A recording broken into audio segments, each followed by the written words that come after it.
Hey, welcome to Guitar Knobs, the guitars, gear, noise, and nonsense podcast, hosted today by these knobs. Tony Dudzik, Pick Guardian. Rob Chafe, Mad Cow Amplification. Chafe. All right, Chafe. I love that when Tony does. Hey, everybody, it's me, Todd Novak. Welcome to the Guitar Knobs podcast. We are thrilled to death that you are listening to our show. Oh, heck yeah. Yes, we got a really, really good one tonight. Tony, as you've said many times on the show, yes, especially for new listeners, yes, we do what? We do whatever you tell us to, Todd. Okay, this is your cue to follow it, to just jump right in and roll with me here. All right, I'll roll with you rather than giving you a hard time. Thank you. That's what I prefer. That was last to do. time. All right. Well, it's almost every time. So we like to talk about gear, and specifically boutique gear. That is correct. And specifically the people that make this boutique gear, and that's things like guitars and amps and pedals and accessories and pickups and all the good stuff. And there's a key word that you said in there, amps. Amps. And we've got a very special person on the line. Person, who are you? My name is Andy Fuchs of Fuchs Audio Technology. Woo-wee. Got a big fish on the line. Mm-hmm. I like it. Our good friend Rob here, he said, hey, you should get Andy Fuchs on the line and interview him. I was like, yep. Can we? Do you know him? I don't know. Sometimes it's hard to get a hold of people because people get slammed with so much goofy email. And Andy's very accessible. Yeah, well, as that has proven. And so far a delight to talk to. And with the 5 words that we've heard him say. So. Did you approach him with I am a Nigerian prince who is... Yes, I did. Got an immediate reply. And it worked. He fell for it, hook, line, and sinker. I like the Facebook meme of the Nigerian guy with the piles of money in his apartment saying, you should have answered him. Yes. Well, anyways, we're going to have a great time. Andy, where can people go see the things that you do? Well, we do have a dealer network. If you start by going to our website, which is fuchsaudio.com. Fuchs. fuchsaudio.com. There is a dealer listing there. Probably one of our better known dealers would be American Musical Supply. We're also in various independent stores as well around the country. Some export overseas as well. Mm-hmm. That's good because we have an overseas audience, so they're going to be interested. Totally. So our stuff is available for export as well, which is great. We also operate our own direct site, which is fuchsaudiodirect.com. If you're not near a dealer or you feel more comfortable dealing directly with the manufacturer, we sell through there as well. Excellent. And you got an Instagram, I'm sure. Our Instagram, I believe, is Fuchs Audio as well. Perfect. That was very lucky for you to convenient. Get that. Yes. It totally was. Talk about your dumb luck. I know. Well, and Rob, maybe if you want to kind of give your perception on what does he do? What does Andy do? Yes. He builds great amps. He also, him and the guys over there, they do a lot of repairs and customization and stuff like that. So all kinds of different amp equipment. But predominantly great amps. Yeah. All right. Everything. So we're going to find out all about the Fuchs amps and very excited for that. Tony? Yes, Todd? There aren't any major announcements right this second other than... Yes. By the time this comes out, we will be setting up to go to NAMM. Andy, are you going to NAMM this year? I am not. Okay. Let me just interject real quick. My Instagram is actually Fuchs Audio Tech, TECH. Got it. Not just Fuchs Audio. Back on the NAMM thing, I'm still kind of taking a wait and see on the NAMM show, to be quite honest. Mm-hmm. The last couple, I went to Nashville NAMM a year or so ago, and when I tell you there were like tumbleweeds in the exhibition center. Yep. And last year NAMM in California, when you see that Gibson and Fender and PRS and some really heavy hitters did not go, it was about half stocked. I just can't, as a relatively small company, it's really difficult for me not only to justify the expenditure, but the time lost not being in the shop. Yeah. Because I've got, besides my responsibilities, on the engineering and QC side of what we manufacture, a portion of my time is spent doing repairs as well, which I still enjoy doing. For me, it's very therapeutic and cathartic at the end of the day. I get in, usually work till maybe 4:30, and then I'm in the shop until close to 7 o'clock. And I put a couple of hours in on the bench. And to me, it's still fun. It also gives me a chance to look under the hood of, let's say a Two Rock or a Morgan or a Friedman or something like that, and see how people are doing things. And people will come to me and say, hey, what can you recommend? I need, an amp to do this, that, or the other thing. I would rather not blindly just say, hey, Dave Friedman's a nice guy and he's kind to puppies and children, buy his amp. I would rather say, I occasionally fix Friedman's and play them and have a look under the hood, and I can feel comfortable that it's a product I would recommend. Right. As an example. If I had my personal choice, I would just spend all my time fixing vintage Fenders because I have a blast doing them. And most of the time they're pretty predictable and they come out really good. So that's kind of fun. I have other techs in the shop, thankfully, that can do, modern switch mode, digital JBL powered speakers or keyboards, or, things that are either I don't want to do them or I don't feel qualified doing them, Yeah. Well, and also there's the Beanie Baby shop you have on Etsy. Who's going to be running that if you run off to, NAMM or whatever? So. Exactly. Anyhow, okay, well, then we won't see you there. However, we'll give you a full report. Yeah. How's that sound? Well, somebody will, for sure. Yeah. Anyway, we're going to be there. Yes. And for those who are listening who will be there, if you have a booth, we'll find you. If you don't have a booth and you're going to be wandering around, please get a hold of us. Yeah. We'd love to talk to you. Yeah. Okay? Do that. Just DM me on Instagram at Guitar Knobs, and we'd love to meet and shake hands and say hi and, whatever. Okay? Listen, kids, don't be a knob. Yes. Yeah. There's plenty of us already. Yeah. Yeah. No more room. Yes. Anyways, speaking of no more room, Tony is Yes. going to start off with what's going on in our music worlds this week. And then we're going to check in with our friend Andy to find out what he's got going on. Okay, so I'm first. Yes. As always. You're always first. I know. So, we're coming in after our Columbus Guitar Show. Now, not the biggest guitar show in the world, but it's fun, and we get to see a lot of people. It's certainly the biggest in Columbus. It's the biggest in Columbus, yes. And I sold a couple of things, but one thing I found... What? Within 30 seconds of me arriving at the table... You're my good luck charm. You sold 3 guitars. Okay. And seriously, sold 3 guitars in like a minute and a half. You're the big seller of the show, though. I've heard from other people. Well, yeah. Yes, Saw and a no. lot of stuff being moved. I mean, it's, the way that most guitar shows work now is before it opens The to the doors public. open, yeah. And Howie at Rivington bought a couple of my guitars. Oh, okay. So there you go. Yeah, okay. So I'm helping out the New York City market. So what did Yeah. you buy? So there's a guy walking around and he says, "Hey, you buy pickups?" And I said, "Well, not really. What do you got?" And he whips out this. I know what it is. It's a Supro lap steel pickup, and it's not just a pickup though. It's like the whole house. well, it's the bridge. It's got Tailpiece, got everything on it. Yeah. And I said, "Well, what are you asking for that?" And he said, "I don't know, $75." I said, "Well, does it work?" Yeah, it works. Now, the big caveat at any guitar show, if somebody says it works, you got a 50-50 chance. Yeah. Well, the good news is this does work. And so I ended up getting it for like $50, which, It's a hefty piece of hardware. well, it is. And for those of you who don't know, a lot of these types of things are used on what is commonly called a Cooter caster, named after Ry Cooter, who really started putting essentially a lap steel bridge pickup in usually a gold foil in between kind of the middle and neck position.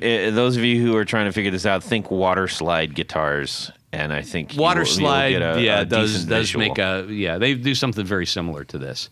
And of course Rycooter, he's played on everyone. Johnny Lee Hooker, Eric Clapton, the Rolling Stones, Neil Young, David Lindley. Yeah, and the Valentinos. He's a guest artist, right? But anyhow, so I decided that, well, now I've got this. It's kind of like, what is it, the Delta or the Moen commercial? Yeah. I want you to design a house. Yes. Based on this piece. So I've never made a Cooter caster myself. I'm going to make one. So I'll start with a Strat body and make it a hardtail because... Why you start with a Strat body? Because that's a traditional... Cooter caster. Okay. So, too bad you don't like it. That way you won't touch it. So that's what I'm going to do. And I already have a Lawler gold foil that just sitting in my cabinet. So I'm gonna do that. So that's cool. I'm going to build a guitar around those pickups. I like that it has a little volume knob on it. Yeah, like it is. It is really cool, and knob. it's an old. I metered it out. It's about a 250 potentiometer. And the pickup itself is a healthy 6.17. So I think it's that's fun. We'll have to see how it sounds, but yeah, it's got just a big old metal plate that sits on top of the guitar. That's neat. I can't wait to hear it. Let's see, Andy. What aside from going deep into maybe your amp building stuff? I know you've got other musical things going on. What did you do this week? I gigged Friday night. Perfect. That was fun. Probably going to go out tomorrow night to there's a local blues jam not far from the house that I'll probably go and sit in on a guitar or bass. And I'm the annoying guy who brings stuff to jams like, here, plug this and use this tonight. Which is cool. I mean, what's nice about it is I managed to actually I've sold a number of bass amps to local players. When we were first doing R&D and tweaking, I brought them out and said, oh, come on, give it a shot. And then, when guys come off stage and they go, when you start selling those, you call me. It's like, ooh, okay. Yeah. So that's it. I mean, unfortunately, I don't have a whole lot of free time outside the business because it does eat up a lot of time. Yeah. So my time at Beanie home. Babies. Yeah, exactly. I value my time at home. I'm in a new relationship now that's 3 years old and actually just got engaged. So wow, congratulations! I really don't want to burn out another relationship because I'm a workaholic. Yeah. Is there a big date ahead? Sometime this year is the date. Actually, nice. Okay. Very exciting. we're both second timers. We're both really happy. So why not, completely turn it upside down by getting married, So it's kind of up in the air. I mean, we've got a lot of gigs, coming up this year. We're trying to find, maybe a weekend or a week where we can maybe do a cruise and, just take it in stride. There's no major pressure, we better be married by March or I'm out of here, Yeah. Well, I think the last Kiss cruise is coming up. You might want to jump on that. I think that ship has sailed. I moved and I cannot find for the life of me my Kiss platform shoes. Damn it. I'm sure you can buy one on the cruise. Yes. Or sale. Really? Rob, how about yourself? So my music week, I bought another guitar. Again, I know. Who do you think you are, me? Tony's being a bad influence. I should say so. Except I'm not on Alibaba buying in a gross, Yes. So. No, I take offense to that. I use DHgate. DHgate. Yeah, but then you could just sell them all to Rivington like he did. No, I'm just kidding. I'm just kidding. Those were all real. So yeah, bought another guitar. Just a El Cheapo, Les Paul Jr. Flat finish, flat TV. Yeah. But it's kind of cool. It's a special. No, it's a junior. It's a junior. Yeah, sorry. But this one, it was a normal production one that they made with a humbucker stock. So a little different. Yeah. Yeah. It's a great guitar. And you never know, especially how buying is now. it's hard to find stuff and touch it, because there's not many local stores around, yada yada. Yeah. So you pretty much order it and then just have to see Cross what the your piece fingers. see what the piece of wood is when it shows up. And this one, it's not been set up or anything, and just tuned it, hit a chord. I'm like, okay, this thing resonates. That's great. Where did you get it? Reverb, just some guy. Some guy. Just saw it pop up, and it was a fair price. And actually, it was a little high. And then I shot him an email, said, "Hey, can you do me better?" And he was cool, like 10% difference. Nice. And it was the right price. So yeah, he was real easy to deal with, and yeah, so all good. I like that you're getting things that aren't Stratis. Actually, I've only had one Strat in probably the last 10 years. All of my stuff is usually single cuts. That's what I gravitate. It's usually T bodies. I could have sworn when I saw a pile of them when I was at your house. Oh no, you are absolutely crazy. Yeah. Yeah. I've had the one Fender that I'm trying to sell. Okay. Perfect. All right. So yeah, so Well, exciting week again. That's fun. Super about- fun for you. What about you, Todd? Well, Aside from buying extra strats. Yeah. To destroy them all. Two things happened. One good and one maybe not good at the show that we were at. We met up with our friend Zach from Brandon Wound, and he had done a really special finish on a 12 screw PAF for me. I saw a picture on that. That thing looks like evil, like menacing. I know. Well, and he said, I don't know if I can divulge it. I won't divulge this. It might come up later. But it looks killer because I did the aging on all the other hardware for that Epiphone Explorer that I was just like, I'm just going to have fun with this thing and see what happens. So I was really, really excited about that. So that was good. Now, the bad was as you know, you do your loops and you start looking at stuff, and I saw a Hagstrom guitar case down by the feet by this one, and I was like, wait a minute. And Andy, for your edification, I happen to really like the Hagstrom Vikings. I have two of them, a black one and a gold one, and I don't have cases for those that are I don't have a branded case for them. And I thought if I ever run across one, I'd like to get one because they're around $200 for a branded Hagstrom case that fits the guitar properly. And so I see this case down there, and I'm looking at the guitars, and then I said, wait a minute, there's a Tobacco Burst Viking. Oh no. Well, I sat on it, I hemmed, I hawed, and I was like, I had a couple pedals, and I was like, if I can sell these. You missed it. I walked up to the guy pulling out his wallet, and I was like, no! And it was a price that was stupid.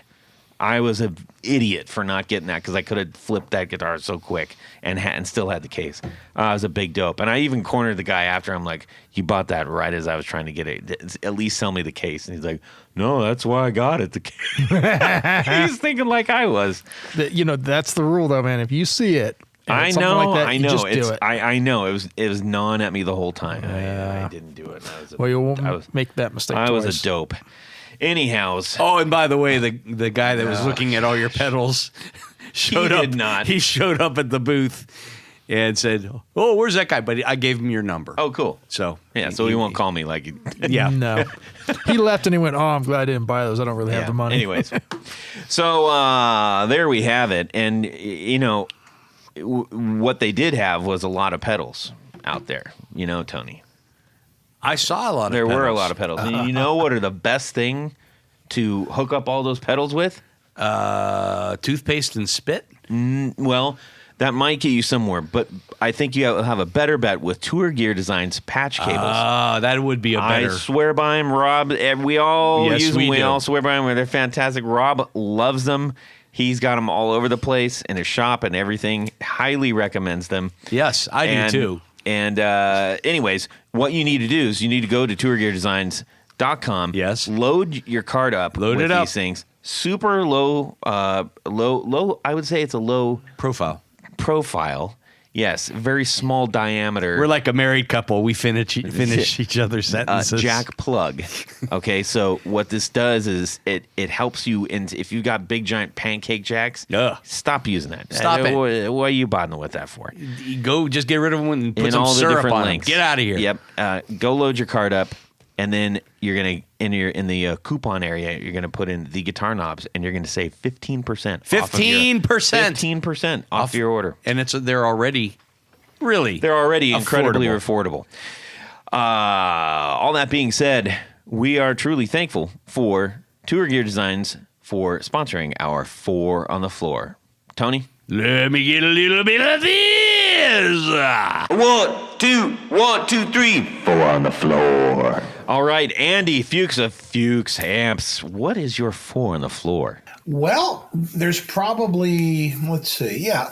We could start with the Digitech Mosaic pedal, which is a very cool 12-string simulator. I use it pretty regularly in my band on certain tunes to add some texture. I would say number 2 is probably the Keeley 30 millisecond. That's his doubler pedal, which again sometimes it just adds fullness you really like, particularly on electric acoustics, but on regular electrics as well. So is that kind of a chorusy doubler, or? No, it's hard to explain. It's got a number of settings on it. One of them is references Abbey Road. There's a couple of different types of sounds it does. I'm using the little toggle switch all the way up, and it's a very subtle, it just adds a little, it's hard to say, just a very friendly texture to the overall sound of the guitar. And you can control the tuning, the detuning, and the level of the effect. It also has a reverb in it, which I don't use, but that's a great little pedal. Oh, back to the Mosaic. Now, how I haven't tried one of those out. Does it track really well?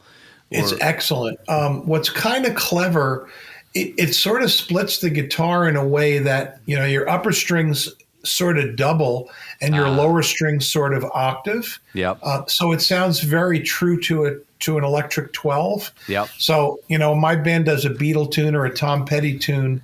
I can throw that in, and it really makes things pretty authentic without having to bring another guitar. I'll spend half the night tuning. Mm-hmm. Oh, that's interesting. I've never heard of that one before. Yeah, that's a new one. Yeah, that's a good little pedal. Actually, the two of them together work very, very well.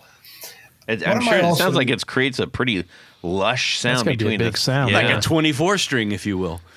Oh yeah, I actually recorded an electric 12 in the studio. And I used a Mosaic pedal with it, and it was sick. It was really, really nice. Wow. It really added a nice color to it. I'm really interested with this 30 millisecond double tracker. It's called the 30 MS double tracker. In case you are all out there listening and typing along as we are doing. Very, very curious. It's a great pedal. Rob's a super nice guy. He's been on the show. It's a fairly reasonably priced pedal. It's built real solid. Yeah. I can't say enough good things about it. I use it often and I really like it. Cool. How about number 3?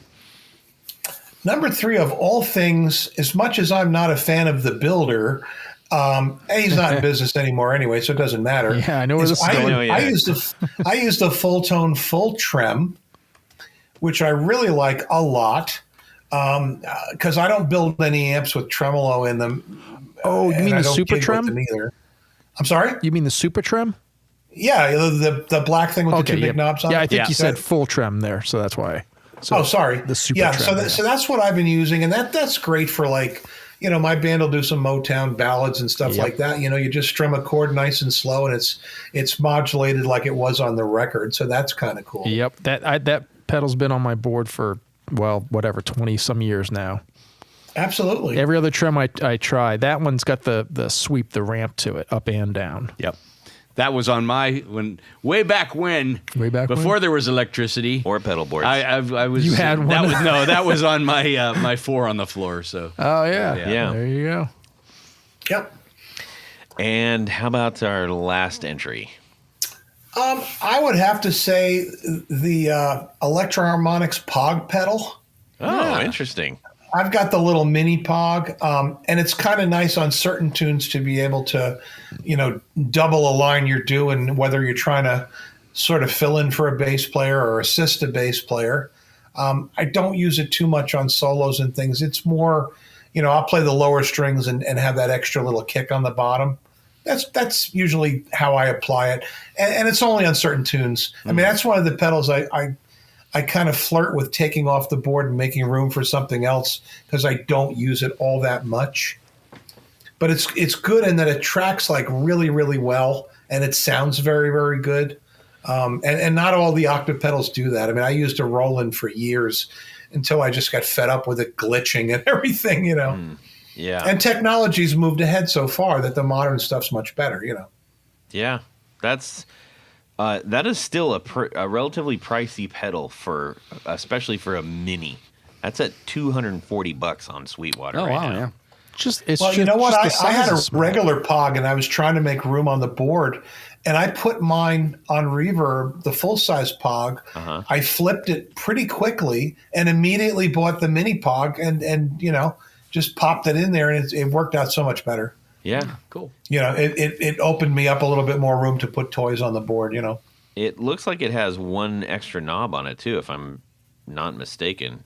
That's the micro Pog. Yeah, so you had the full Pog. There's a micro Pog and then the mini Pog. Oh boy. Yeah, it's a good little piece. Oh, the Pico Pod. That's what it's called. A Pico Pod, a Nano Pog, a Micro Pog. What is it? The size of an iWatch? Jesus. I know. I don't understand. How small can you get? Yes. Well. Anyways. So. All right. That's four on the floor that, frankly, I wasn't expecting. Yeah. Any of those. Those are kind of cool. Yeah. I'm gonna have to check out that Mosaic. Yeah, for sure. I think Mosaic is outstanding. At least once or twice a month, someone will come up to me and go, "Where's the 12-string coming from?" Nice. Awesome. Fantastic. Well, Andy, we have you here tonight to dig into the chest of drawers that is your amp creation business. And I think the logical place to start is The beginning? no, I don't want to start. I'd actually like to find out briefly in your elevator, I guess, pitch. Tell us what Fuchs is. Well, it's probably a hobby that went horribly wrong. I started out as a hobbyist. I got a job in the local TV store when I was 12 years old in the 6th grade. And I was sweeping floors and answering the phone, making service appointments, and looking over the shoulder of the guy who ran the store, who volunteered to teach me electronics. And I had 2 very supportive parents that bought me a soldering iron and test equipment and boxes of parts and things. And it evolved into me, not only fixing things for people, but building some of my own stuff. And eventually when I got around to it, I started getting so much interest in what I was making. I was selling some of the things I built, at gigs. Guys would be like, "That amp sounds great. Where can I get one?" Well, I made it. Can you make me one? So it kind of caught on from there. And here we are almost 25 years later, still doing it, which is kind of exciting. We keep the service portion alive. Half the shop is devoted to the service side, and the second half of the shop is devoted to the manufacturing side. And it's keeps us pretty busy. Now, when you started learning electronics way back, where was the natural jump to like, okay, at what point did you start developing your own thing, and how did that come about? Well, along the way, I'd always made things for myself. For a while, I was a pretty ardent audiophile. So I was building power amps and preamps and, things for my own home system. I eventually was working in the city at We Buy Guitars on 48th Street. And in the New York Times, of all places, my mom saw an ad for someone who wanted to be taught electronics. And I called the guy, and he was a very colorful gentleman on the Central Park west side of Manhattan, living in a beautiful apartment, pretty well off at the time.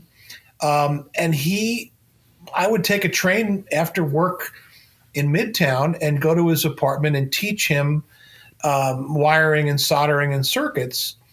His name was Harvey Rosenberg.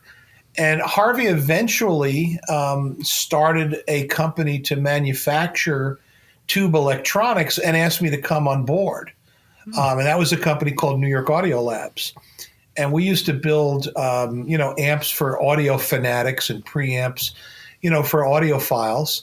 And that was a fun venture. We had a little bit of a falling out. I was supposed to get some interest in the business. It didn't materialize. I got a little bit kind of miffed at that. And around that time, I had gotten married.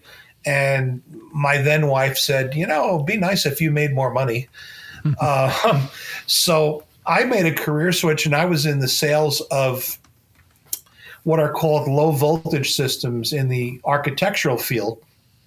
So I was selling card access, PA systems, clock systems, fire alarm systems that would go mostly in the commercial environment.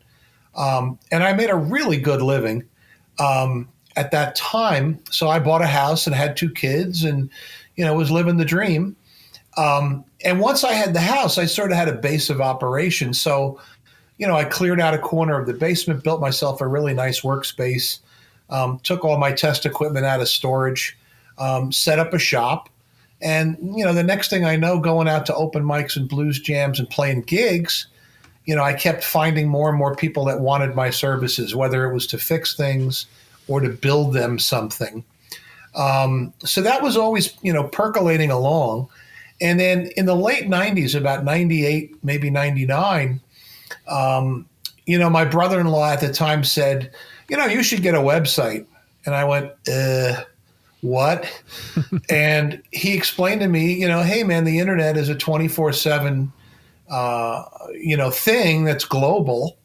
And, you can sell this stuff, outside of the neighborhood and, meet friends and influence people. And so I put up a website. My son and I marched out at the time and bought a Sony digital camera that actually used floppy disks. That'll show you how long ago it was. And I recorded some of my own sound files with backing tracks and my own amps in a studio. And I put up sound files because at the time, if you wanted video, you pretty much started it and went to bed, and hopefully it downloaded in the morning. But through that, it just started to meld into an actual business. And for the most part, it was initially modifications. I'd find a Fender Bassman for a couple of $100 in the local music store or, on eBay in the early days. Mostly just, I'd be on the road for sales during the day, and it's like, well, there's a music store where I happen to be. Let me run in and see what's for sale. And I'd pick up a Bassman for a couple of $100 that didn't work or it hummed or whatever. And I would gut it, put my own circuitry in it, put a new control panel on it, and then throw it on eBay and flip it, in a weekend, and make a decent buck doing it. And the mods provided a really good test bed for circuitry that eventually found its way into production amps. My ex-wife at the time said, you're cutting up your knuckles and your hands drilling and punching and, modifying other people's amps. And why wouldn't it make more sense for you to have a chassis and a cabinet made and actually build your own amps? And, the light bulb over my head went on, and I said, shit, you know what? That's a really good idea. I found a local metal shop, and I had chassis punched. And at the time, I found a local wood shop that let me make some cabinets in it. The initial amps are actually hardwood. They were like maple with a clear coat on them. I still have one in my showroom at the shop as a showpiece, one of the first 5 or 10 amps I ever made.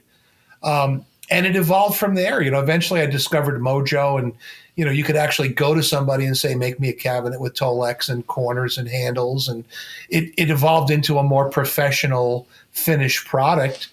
And a couple of years after, maybe 2003, I'm thinking maybe, I went to the NAMM show, and I got myself a space in a booth that was being run by, of all people, the Everly Brothers. Oh, wow. Say what? The Everly Brothers had a business. They were selling picks and strings and guitar straps. And, when they weren't busy fighting with one another. And I was able to, for a couple of $100, stick an amp in the corner and a guitar. And I sat there and handed out business cards and shook hands. And it grew from there. I originally got going on the West Coast through Andy Brower, who was a very busy karting and backline supplier to tons of studios. And, we gave him some amps that he would take out to different recording sessions. Somebody would put in a request for X, Y, and Z equipment for a session for Crosby, Stills and Nash or Carlos Santana or whomever. And Andy would throw one of our amps in the mix and say, this is new, try this out. And it really helped tremendously in the brand becoming better known, particularly on the left coast, Yeah. Well, and little by little, it just grew from there. It was like, well, we're making 50 watts and then somebody wants 100, so we'll make 100. And then somebody wants 3 channels, so we'll make a triple drive. And somebody said, do you make anything that's like a steel string singer? So we made a clean machine. And we just kept kicking things along. And we prototyped a few bass amps over the years. We never finally went into production only until last year, that we finally say, oh, enough of this.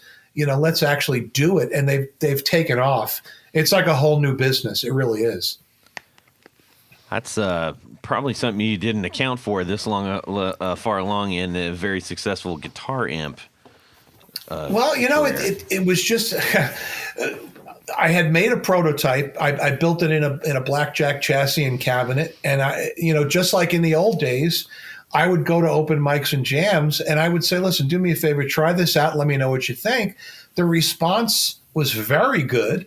I got feedback from, local players that said, oh, it'd be nice if you had, this or that or the other thing.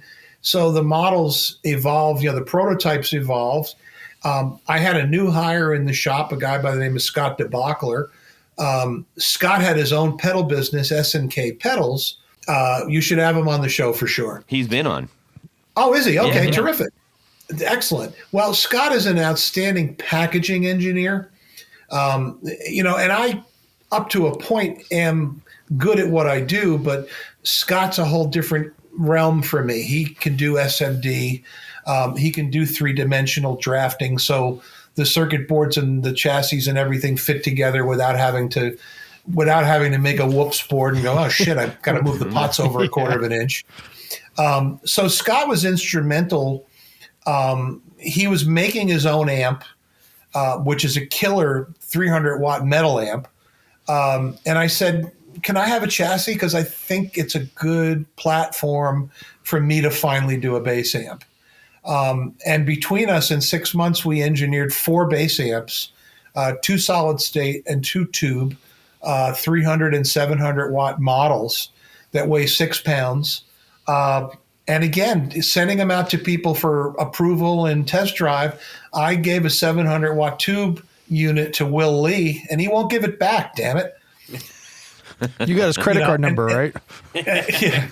Well, I tell people all the time, listen, if you're going to use it, if it speaks to you and it's going to work with you in a good way, we should definitely talk.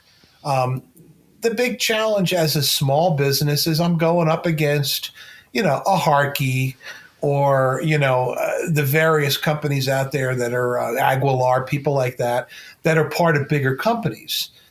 So Aguilar is now part of Samson, and Harkey's part of Samson. Mm-hmm. Aguilar is part of Korg.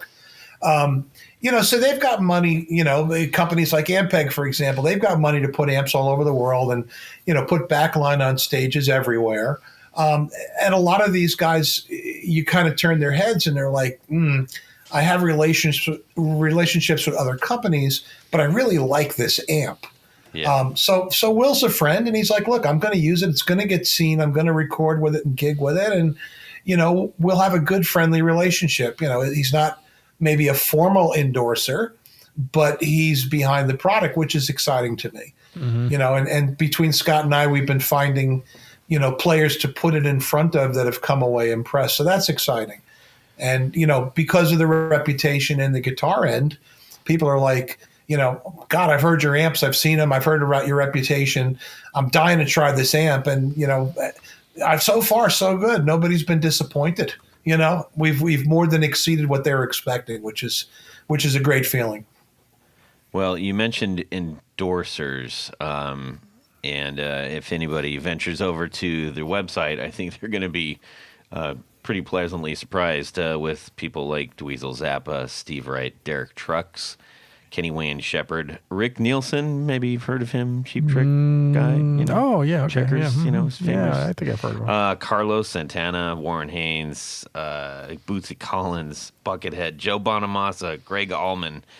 Al Di Meola is show's only an hour, Todd. We gotta. Yeah. Well, I didn't even scroll down the page yet. I know. So they're figuring out that you're doing something pretty right. Yeah. Yeah, it's kind of funny when I got to know Al, Andy Brower actually made that connection. I think it was in 2008, maybe. Return to Forever had gotten back together and did a tour, and Al was looking for something. I saw that tour. Oh my God, it was so good. It was. That was the first time I'd ever seen any kind of like that kind of fusion, like jazz rock fusion stuff. It was not my bag of chips, but holy mackerel, that opened my mind up. That group was phenomenal. That group was amazing. Chick Corea, God rest his soul, was an amazing composer and musician, and Al and he worked off one another just tremendously well, and Stanley Clarke, of course.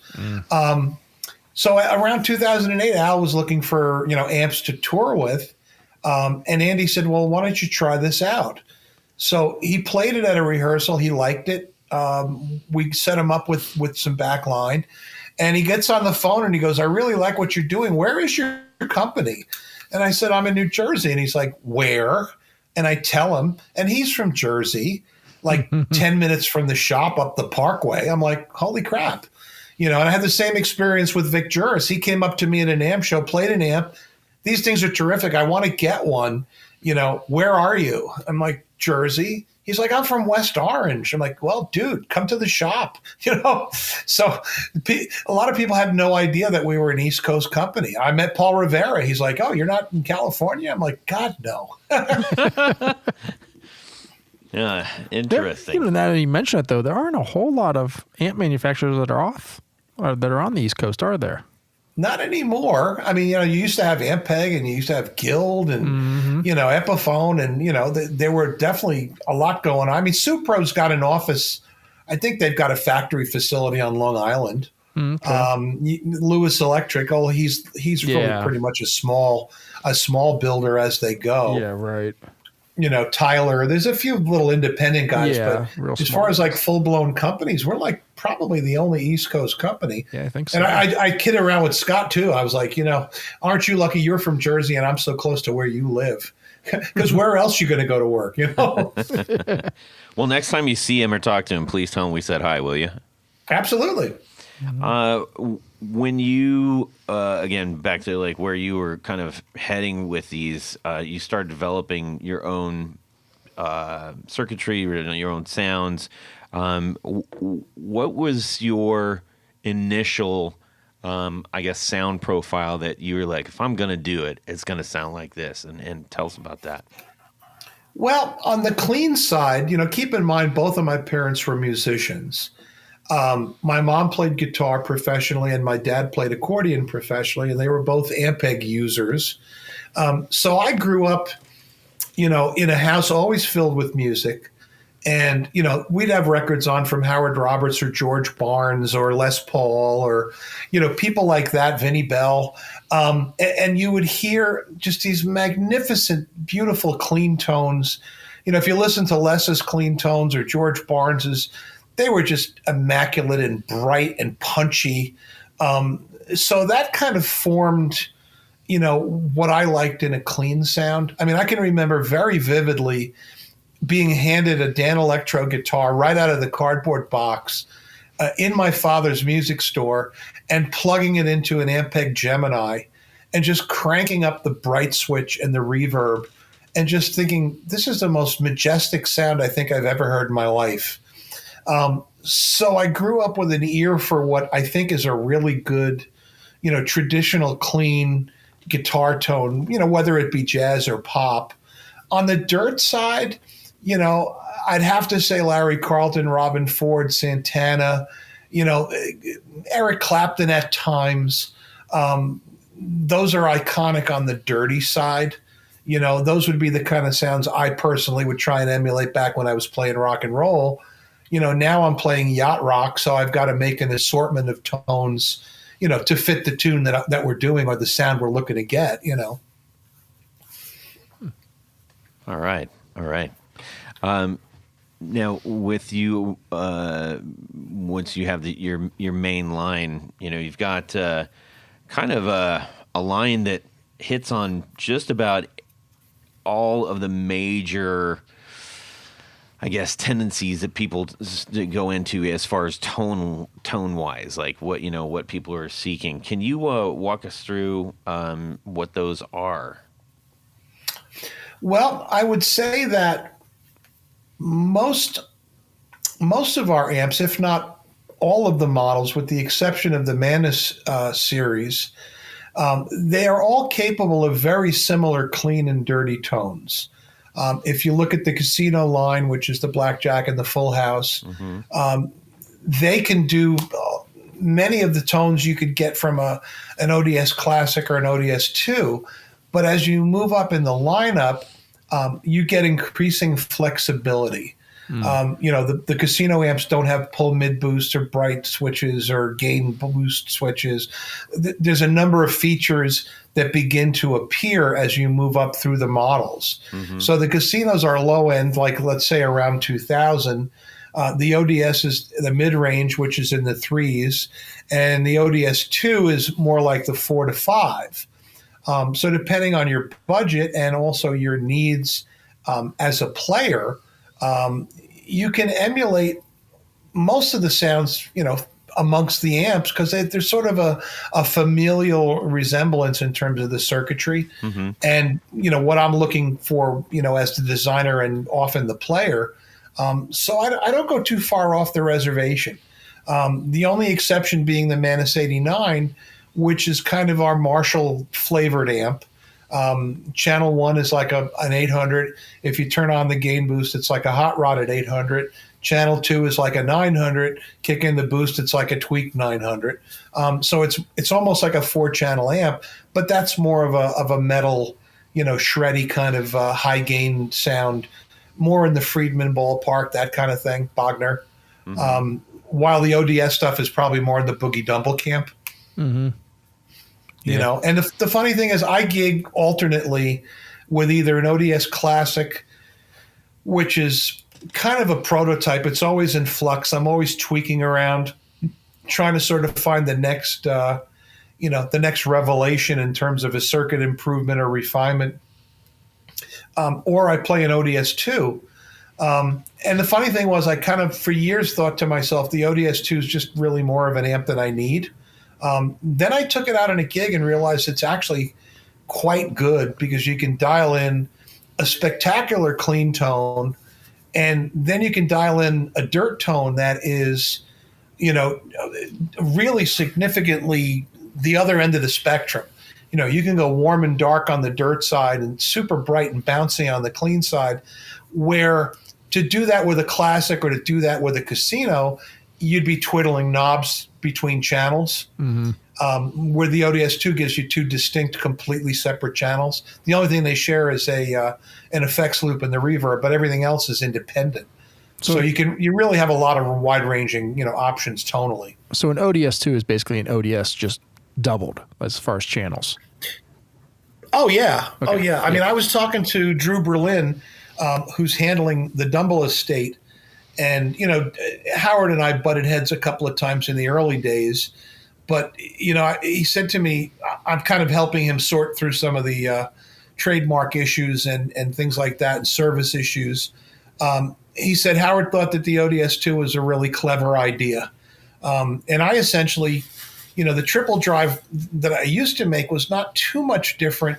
It had a very basic first channel then it had a crunch channel and a lead channel. The ODS2 is a clean and a dirt.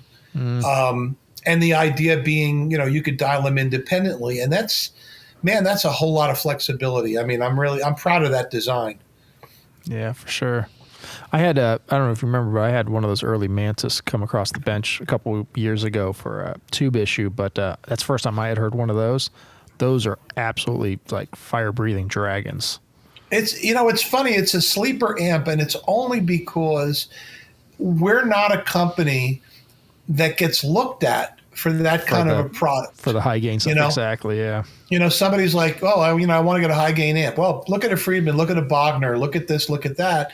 And, we've tried to get the word out, and to some degree we have. I mean, we're seeing people embracing it. But it's funny because I remember when we were still doing NAMM, we had a couple of Mantis models, a few years back.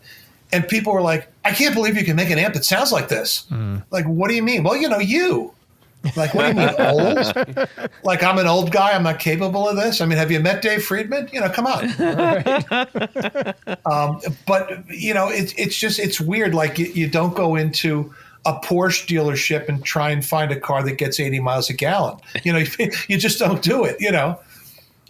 So, it's our job, and we're trying to, through our retail partners like American Musical, getting demo videos out there, getting them in front of artists that can actually make them do what they're intended to do. And people are starting to take note, which is nice. Awesome. Now, as you are embarking into, you got stuff going on with the bass. We mentioned that as far as new lines. Are you sticking with the Casino, Clean Machine, Mantis, ODS? Is there anything new on the horizon there? Well, we are looking at sometime this year probably doing a guitar amp in the bass amp platform. What I've done, the ODS Classic that I gig with at the moment is actually a hybrid. And it's an ice power module with an ODS preamp in front of it. And what we're looking to do is try and package that in what is the bass amp platform. So you'll have a 6-pound, it's 300 watts into 4 ohms, it's 150 watts into 8 ohms with a dedicated, true tube preamp running at the proper voltages. And the amp in its current form on gigs has proven to really get the job done. I'm in the final phases of tweaking it before I hand it over to Scott, and we convert it to a circuit board. But I'm going to say realistically second quarter of this year, that'll hit the streets. And it's good in that it's a twofold thing. It's got more power than most people will ever need. It'll be a great clean platform for like a jazz type, the guys who bought Acoustic Images or maybe even quilters. So it'll have a great clean channel. It'll have my well-known drive channel. We're just experimenting right now with contouring the voicing so that the tube preamp gets along the best way it can with the ice power module. We did that in the bass amps. I mean, guys that have played the Tube 300 and Tube 700 are like, oh my God, it's a 7-pound SVT. Like, yeah, no kidding. And that's no secret. That's intentional. I get calls from guys that are like, I'm 60 years old and I'm not carrying that thing around anymore. Like, okay. And, this is an amp where someone goes, it sounds like an SVT. And I pick it up with my pinky, which is great. And I'm hoping to do that same thing on the guitar side. I can gig with a single 112 Neo cabinet and that head and not bust my back up doing it, Hey, Andy, what's the price point for the bass amps currently? They are running, I believe they're like 900 to 12 and change, maybe. That is cheap. And that's obviously you guys are making that like in-house in New Jersey? That is built in the States. Wow. It's funny because when we did the casinos years ago, people were calling up going, well, that's Chinese, isn't it? And I'm like, no. because people looked at us making $2,000 and $3,000 amps, and all of a sudden, at the time, the initial Blackjack I think was a $1,400 amp, and nobody could believe it was made in the States. The bass amps are made in the States. Again, not having a wooden cabinet has been a big savings for us. And Scott's packaging is very, very efficient. Yeah. So that the labor time to build it is cut down substantially. Yeah. It's built in a very production friendly way. So yeah, they're competitively priced. We make a reasonable margin on them. And part of the pricing, my buddy, the purchasing agent at American Musical Supply, when we came to him, because he happens to also be in Jersey, I said, listen, this is what we've got. We've got 4 amps. This is where we want to put them in the marketplace. And he said, listen, this is what you're up against. You're going to be up against this model and this model from that manufacturer and that manufacturer. If you want my advice, this is where you should price them based on the power and the features. So we kind of took their guidance, and probably for the next year or so, I don't see the prices going anywhere. Barring any increases from vendors. But it's an efficient build, and that's a difference between a casino and an ODS in a lot of ways. An ODS is an 8 or 9 hour chassis build. Where we can build 3 casinos in a day because they're made for production efficiency. Yeah. So when we roll out the guitar amp, in that bass amp platform, I'm hoping to have that thing around, maybe 1,200 and change. Wow. Which will be with reverb and a loop and channel switching and a 2-way foot switch and all kinds of cool stuff. And I know there might be some other things out there that are similar-ish that, might be close to that price point, but I can't think of anything that's made in USA that comes close to that. A lot of what we're competing up against, I'm looking out and seeing, Supro's a fine example. They don't build a bad amp. I don't know if it's intentional or maybe it's just an oversight, there's no country of origin on the amplifier. It's on purpose. And I think that they've got, chassis and stuff coming in from overseas. Maybe they put them in a cabinet in Long Island and then they ship them out. So they're not necessarily American made. And maybe if it said assembled in USA, possibly, I don't know. If you ring the doorbell and come in the shop, you're going to see people assembling the amps and putting them in a box and shipping them out. Yep. I do get boards done outside of my shop by automated wave soldering shops. We build the first 6 or 12 of any model in the shop to make sure it's consistent and it sounds like the prototype, and it's a stable, repeatable design. After which time I buy 50 or 100 boards at a time, and I have them stuffed on a machine. Yep. As everybody does. Oh, yeah. Yeah. Absolutely. Well, I think, one maybe a final major question that we got for you is amps are in an interesting place right now. You talked about how you have worked your models to be maybe more gig friendly, maybe more transportation friendly. Certainly, the people in the musicians in the Upper East Coast have that we've had on the show have definitely talked about that. The whole idea of getting into the city and going to a gig is that's a whole different ball of wax right now. And I'm curious from your standpoint, where do you see? Obviously, there have been a lot of things that have changed, specifically even in recent years. You are where you are at now. What are you seeing for the future of amps? Geez, I don't know. I'll probably be retired by then, wouldn't I? Well, or maybe still cruising around the world. Who knows? There you go. Honestly, I think I'm finding it kind of interesting that the modeling aspects, the helixes and the various, amp emulators seem to have sort of almost crested, and they're starting sort of to decline a little bit.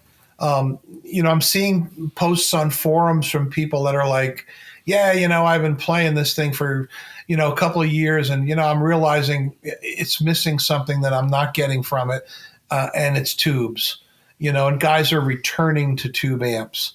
The new Fender Tone Masters are, an attempt to emulate tubes in a solid state format, which is not terribly bad. I definitely think, obviously lighter amps with a good tone are definitely going to be the future. I mean, I'm excited about what we're going to come up with this, new guitar head in the bass platform. You're talking about an amp you could put in a gig bag over your shoulder or put in your guitar gig bag and, plug into a house cabinet somewhere, and bring along a great tone that doesn't weigh a whole lot. And it's going to be genuine tubes with the efficiency of a solid state power amp behind it. And while that's been done in the past, I don't think it's been done as good as it can be. I've got a couple of things circuitry wise I can't really delve into that I can tell you, doing this almost 50 years now, I know it's not being done in guitar amps at the moment. And I don't know of any engineers pondering some of the ideas that I've come up with that I'm excited to get to market. So I think that's going to be an exciting time for the company because it's going to be a unique product. Have you, I mean, I know you don't want to maybe give too much away, but I'm really curious. Is there a place on the pedal boards for a Fuchs model? You know where I'm going with that. It's like some of these like a power amp pedal. Like power amp, like Black Star came out with Milkman's got it. Even those like the Seymour Duncan Power Stage kind of thing. Is that a consideration at all? I wouldn't rule it out. Interestingly enough, one of the companies that we do repair work for, because we've got a few manufacturers globally and in the States, for which we do repair work under warranty. I don't do warranty for everybody. Fender and some of those companies, they don't really pay a lot. And warranties have been extended to the point that, a lot of times in the old days, when I started in the late 70s doing repair work, you'd fix something under warranty. The warranty was over 6 months or a year later, and somebody would bring something in to be fixed, and it'd be like a repeat customer, except this time you could charge them. Nowadays, warranties have become extended. In the case of some of the Tone Masters and stuff, they're not even field serviceable. Fender replaces them, which has kind of really changed that sort of platform in a bad way, in my opinion. They're not supported by service manuals or parts or anything. If it broke, you're going to buy another one, or we're going to replace it under warranty. But where I'm going with this is we see some of the modern builders out there. I'm impressed with Victory as an example, because Victory's got some tube preamp and ice power module based, pedal amps, so to speak. And I think, I would definitely not rule out at some point that we might come up with, a similar style of product with our own spin on it. The other thing too, you got to sort of judge that against what's out there too. Mm-hmm. I talk to dealers before I even start working on a design, people that I trust, to get some insight into whether or not I'm going to design something and bring it to market and have somebody say, well, it's already been done. Mm-hmm. Or Seymour Duncan's got the jump on you. And I think, listen, having a couple of 100 watts on your pedal board and just carrying out a cabinet, that's not a bad concept. No. If you can make it work and sound good, why not? Even Electro Harmonics has these little tiny pedal amps that are like 50 watts, and they're the size of, a tube screamer. Like, that's pretty damn clever. You can't argue with that. Yep. But I wouldn't rule out us potentially looking at that down the line. Why not? Yeah. Well, I don't know that I even would have asked that, except the fact that you had brought up Scott. And, obviously he was coming from a pedal standpoint with quite a few of his pieces. And it just sounded like I think there's something interesting about a classic amp builder who can provide that, because even if it's a perception thing, the idea that some of these things that are landing on boards, not all of them are necessarily coming from, I guess a classic tube amp builder. They're coming from companies that have done, maybe except for Victory.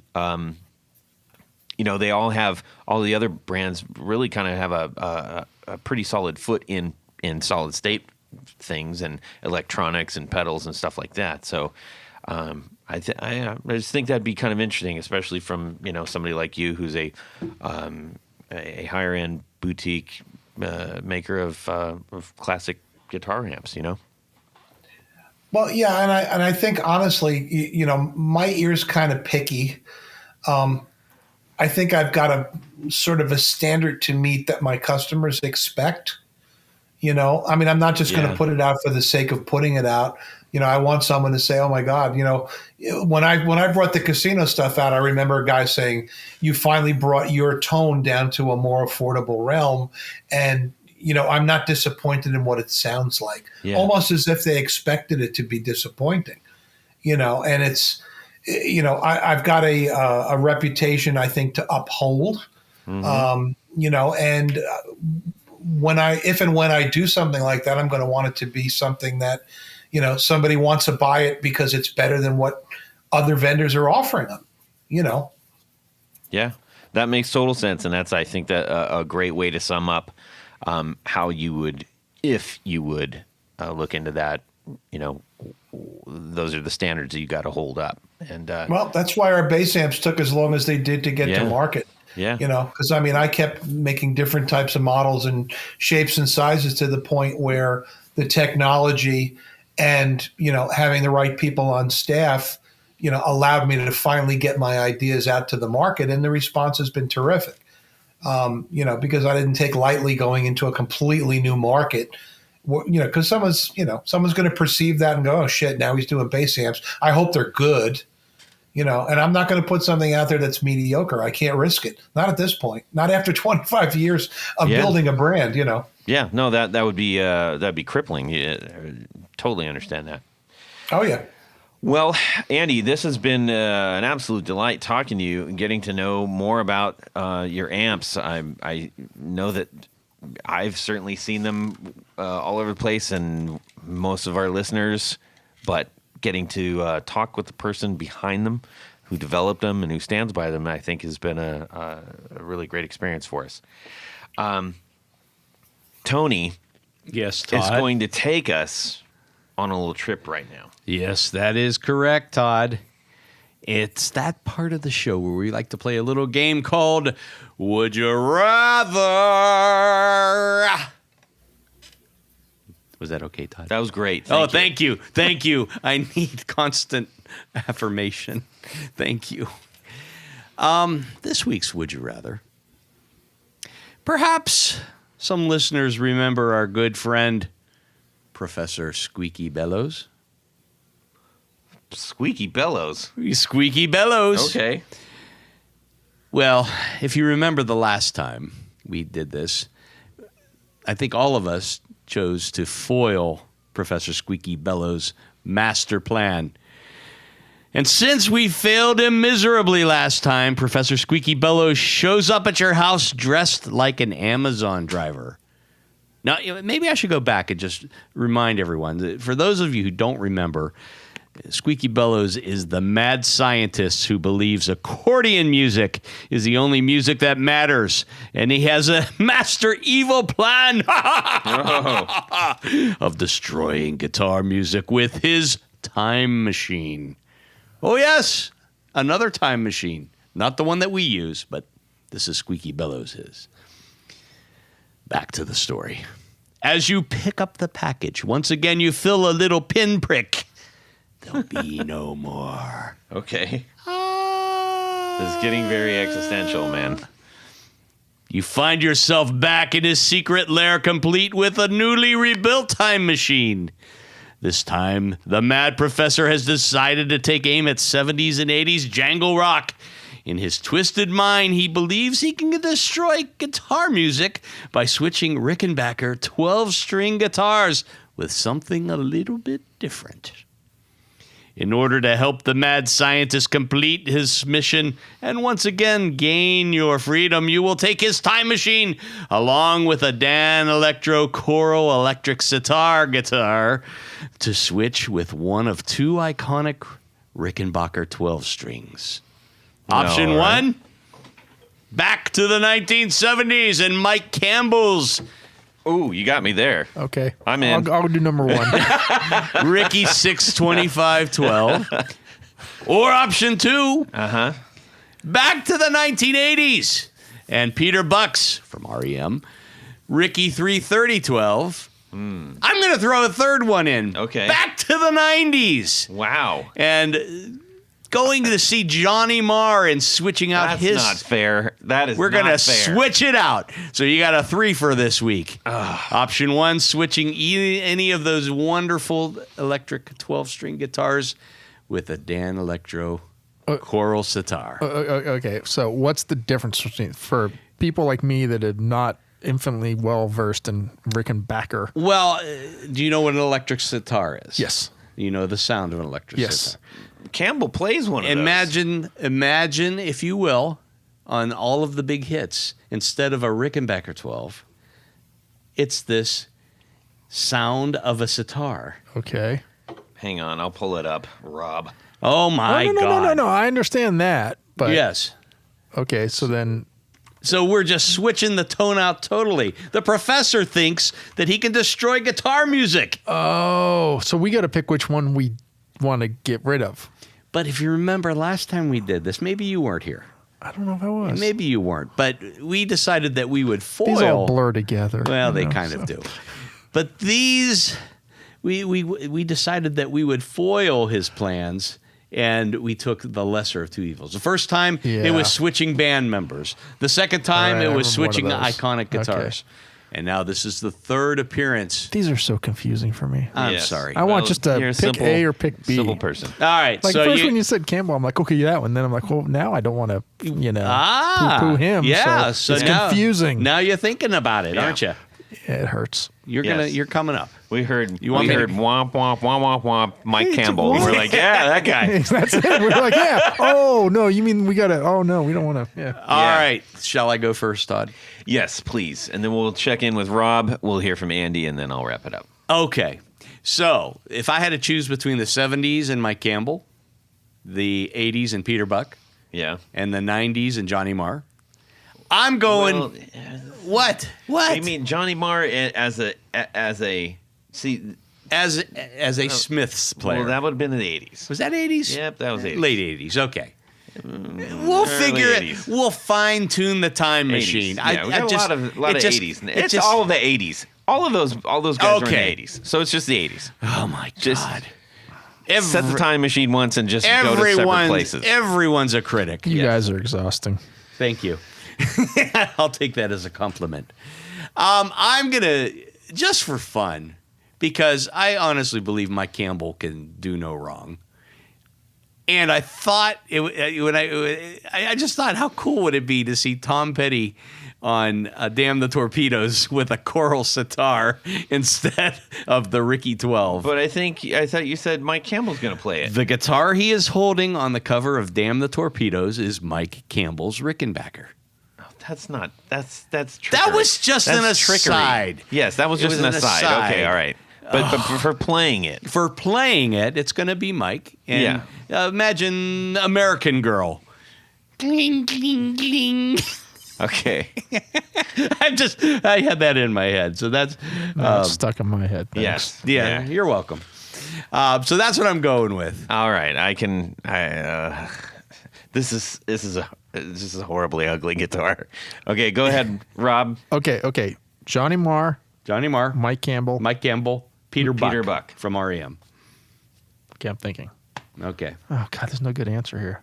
Well, let's look at it this way. Do you want to help the mad professor, or do you want to foil the mad No, I don't professor? like where he's going with this. Okay. So I want to do the least amount of damage. Okay. Johnny Marr. What?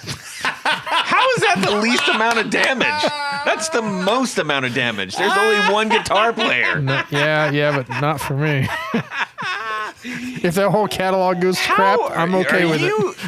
You see why I had to add the third choice. Rob, leave your garage door open. I'm glad you did. I'm going to dial up an Airbnb. And Andy, do you care to weigh in on this situation? Well, I just bought an electric sitar, believe it or not. What? I do believe that. Based on your four on the floor, I believe that 100%. There's a local dude by the name of Don Stoltz who I met through Facebook, who builds these really cool guitars. He's made some Telecasters, but he builds them in the Dano tradition. Oh, cool. With a nice poplar wooden frame and the little vinyl strips on the side. And he posted a beautiful sitar that he had built using a real genuine Dan Electro neck. And it has a Dano pickup in one position and a gold foil in the other. Ooh. And I'm now trying to make a case for my band that we should learn at least one song that I could put it to use on. Because it's got just, you play a riff and you're like, oh yeah, I get it. It's got a unique sound for sure. I wouldn't want to listen to it all night, but it does have its place in music. I'm curious, never having played one of these, but is the pickup over the extremely short, I guess. Those are called the drone strings. The drone strings. Well, my question is, are those sympathetic? They are notes? Sympathetic. So they're not. It's not strumming. I mean, you could, but yeah, but it's sympathetic. It's notes, sympathetic, meaning it's picking up all of the racket. You're from the playing other the ones. sixth string, yeah, and and depending on what notes you're hitting, they will sympathize. Yeah, with not you. unlike a resonator guitar, which is picking up all the vibrations Stuff. and giving it back. Yeah, mine does not have those strings on it. Mine is just a regular 6-string, but with the electric sitar bridge. The buzz bridge, yeah. Yeah, and I don't know how much sympathetic vibration you're getting through a piece of masonite anyway. Good point. Yes. Interesting. The sympathy is all from the player. Sympathy for the devil. Anyways, okay. So Andy, who are you going to either ruin or help here? Johnny Marr, please. Okay. I'll take Johnny Marr for 20. Thank you. Yeah. Yes. Thank you, Andy. Oh, lots of Smiths hating out there. You chose wisely, Andy. Thank you. All right. Oh my God! Listen, I'm dealing as it is with a son who's a fan of the Smiths, and it's a tough burden to carry. Where did I go wrong? I think Todd's starting to cry a little bit Somebody here. needs to hide the eyes on my Johnny Marr poster above Tony's head here. What about you, Todd? Well, I love Mike Campbell. I am a huge fan of Petty and the band, and I'm a huge fan of Johnny Marr. So I'm definitely Peter Buck. I saw him live. I said all the thing, but of the three, there's no way I'm gonna get in the way of Johnny or Mike. So Okay. Yep. Well, that's REM's getting a sitar. Weapon in the Heartbreakers, man. Oh yeah, absolutely, no question. All right, we need to thank a few people, and then we're going to bid adieu to our friend Andy. And make sure that the pots and pans comment didn't get him in trouble. Watch out for the flying cast iron skillet. Yeah. That's right, Todd, because at this point of the show, there's a special group of people we love to thank. These are our executive producers. Now, executive producer makes this show possible. How do you become one? Head over to Patreon. I almost said pickguardian.com. Yeah, oops. Patreon.com/The Guitar Knobs. Check out a couple different levels in which you can participate, become a friend, a sponsor, a hero, a patron of this program. Each level comes with some very nice thank you gifts and giveaways. Hell yeah. Yes. We got giveaways coming, and you automatically get qualified for that. Indeed. But beyond that, all the good stuff. There's one thing more. Jared, if you're out there, You get to have your name around thing. wow. Jared, through the ether, came through. That's right. You get to have your name right on the thing. That's what I'm going to do right now. So special thanks to these executive producers. Vader and Pedals, John Halverson, Rick Calhoun, Trevor Gunberg, Elad Mizrahi, Micah D, Richard Kendall, James White, Motander Guitars, Anthony Gemalero, Bill Gola Guitars, John Esterle from Rare Buzz Effects, Anthony Lathrop, Stefan Lamb, Michael Senchuk, Ken Sayers, Doug Christ, Darren Gregory, Tom Brazen, Rusty Sneeden, Ralph Gottschalk from Wonderful Audio Technology. What? Don Kloss, Gregory Randall, Brett Hogarth, Eric Hemmer, Stuart George, Michael Furman, James Bell, James Romer, Cameron Pampas, Trevor Ellenberg, Christopher Logan, and John Sebastian. Yes. Sebastian. Yes. Very good. But Todd, Yes. there's another group of executive producers. Yes. These are the special ones. Yes. They all have They're of elevated status. yes. These are called our Grand Poobahs. They all get complimentary Gene Simmons Dragon platform boots. Yes, they do. Except we only give them one. So they have to wear a sneaker Yes. on the other foot. So special thanks to these Grand Poobahs. Tommy Manasco, Ricardo Iguareda, David Kaminga, Brandon Wound Pickups, Hex Matos, Michio Murakishi, Bob Crouch, Jack Cadian, Sam Jett, Tyler Casey Rhines, LSJ Music Company, John Williams, James Pennington, Steve Keys, Cody Foster, Science of Sound, Brian Robison, Jonathan Jerusik, Corey Nigro, Michael Van Zant, Tim Nowak, Jonathan Daly, Martin Cliff, Sean S.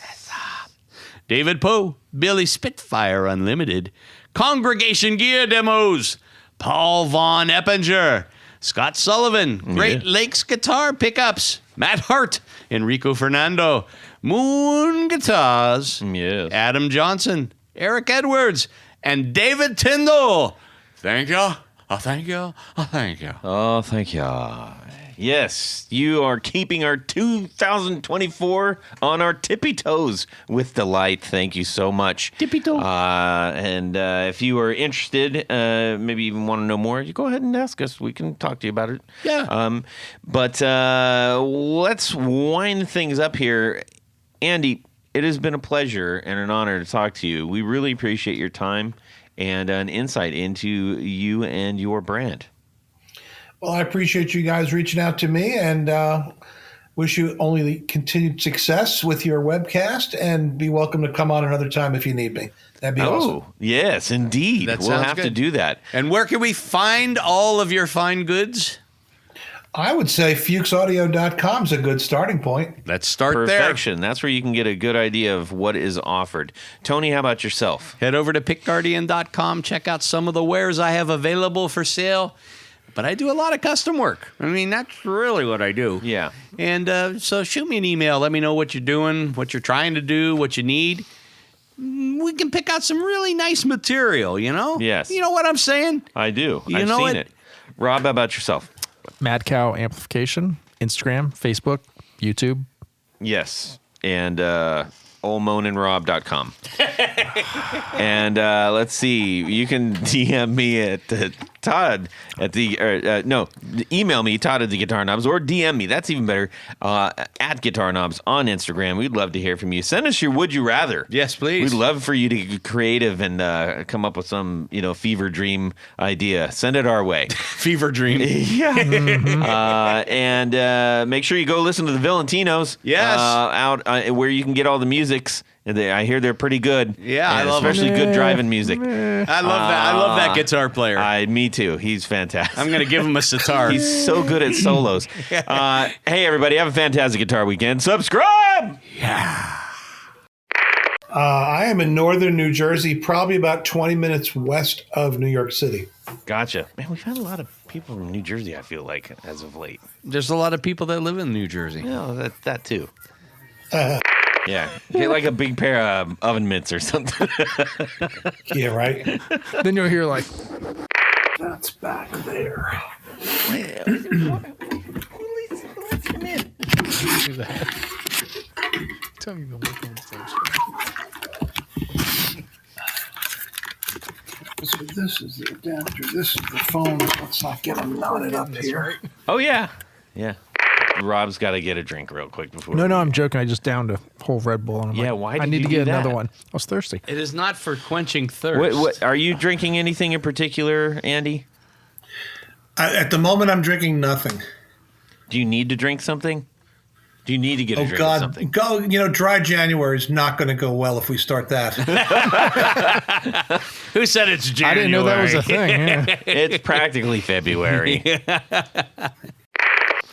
All right. I heard there's going to be a podcast tonight. Okay. That's your thing now, isn't it, Rob? It is. Jeez. It's just me and the dog, and she's asleep on the couch, so that's kind of weird. That's weird. It sounds like dishes or something.